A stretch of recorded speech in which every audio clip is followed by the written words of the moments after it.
As he waited to see what avenue for his ambition might open next, Andrew Jackson tended to his farm and his horses and became a wealthy man.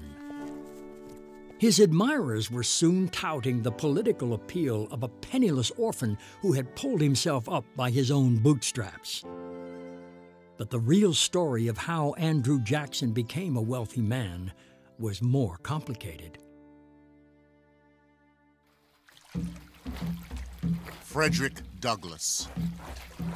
General Jackson has to own that he owes his farm on the banks of the Mobile to the strong arm of the Negro.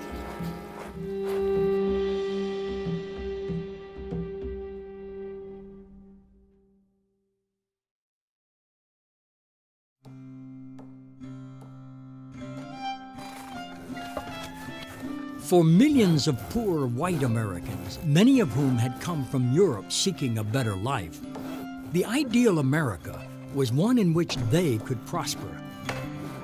To give them that opportunity, General Andrew Jackson had forced the Creek Nation to cede vast amounts of land in what would become Alabama and Mississippi to the United States.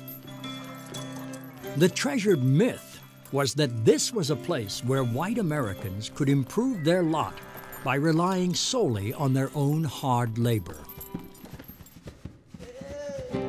The harsh reality was that it was black Americans who were often doing much of the labor. Jackson himself founded a plantation in northern Alabama on land from which he had just driven the creeks. To work the land, he brought in slaves. Jackson firmly believed that the slaves were put on this earth to labor, and whites are here to rule and to govern and to lead society.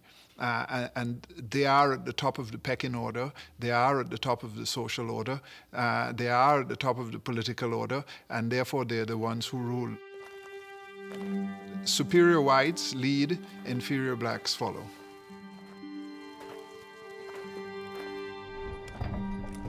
Jackson named his biggest parcel of land near Nashville the Hermitage. At the height of its operation, well over 100 slaves at the Hermitage called Andrew Jackson master. He would have been a very paternalistic person, and he would have made the slaves think he was their mother and father and God all wrapped into one. But to enslave another person, another human being, you can't be a good person. You have to be a pretty tough, vicious, mean person to hold another person or 140 people in slavery for all of their lives. When one of Jackson's slaves escaped, he offered a reward to anyone who would give the man 300 lashes. 300 lashes could kill a man because of the infection from 300 lashes on his back. Perhaps they would put some grease into the wound, some ointment into the wound. They may pour some whiskey on it, you know, and which would make the man go into shock.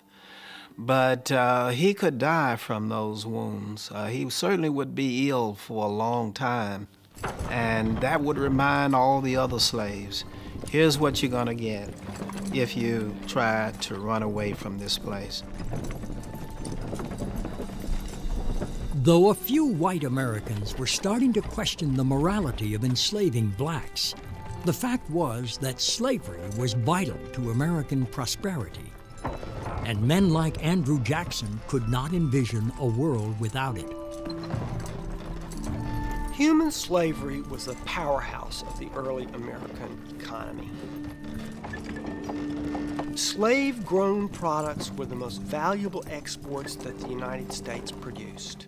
Slave-grown cotton, slave-grown rice, slave-grown tobacco spilled out of the plantations of the South, crowded onto boats, enriched the harbors of New York and Boston, and then fed an appetite of a hungry and shivering world.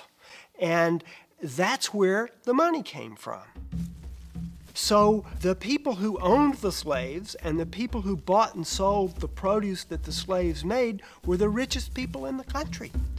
And it was the desire to get more of those riches that drove Americans into the best cotton country in the world, the country that was possessed by the Creek and the Choctaw and the Cherokee and the Chickasaw Indians.